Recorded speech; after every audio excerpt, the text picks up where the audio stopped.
Welcome to TRS Clips, where you'll find happiness through your own curiosity.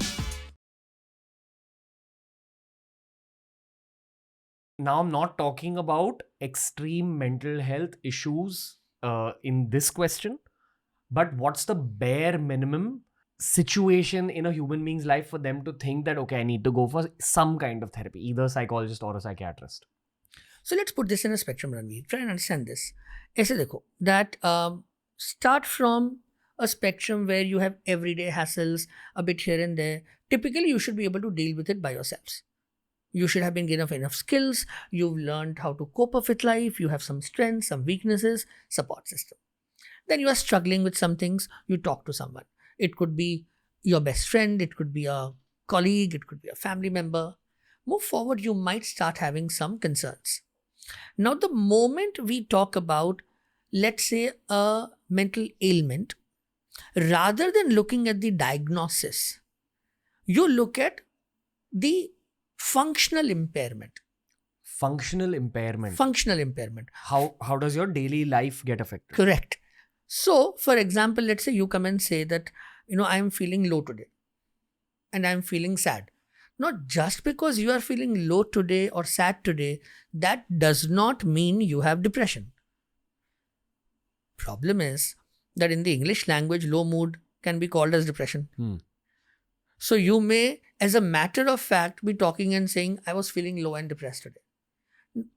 But when you say low and depressed, and when I say depression, there is a difference. For me, depression is a medical illness. For you, you are expressing a certain emotional experience that you are having today. Right? So, functional impairment, which means these symptoms or these distress that I'm having, they are persistent, one, for a period in time. Let's say bare minimum 2 weeks. 2 weeks. Bare minimum. So, it can't be that I had a bad day in the morning, I'm feeling low, and I think it's depression, but I'm fine by tomorrow. No, that's not depression. That's a normal mood. You will feel angry, you will feel anxious, you will feel restless, you will feel irritable, you will feel happy and cheerful, which is fine. Then, besides the duration, which is the pervasive component, it's sustaining. It's now causing impairment. Now, impairment, what will happen is, your work impairment, if you're a student, it would affect your academics. If you are working, it would affect the quality of your work. Your social impairment, which is an impact on your relationships.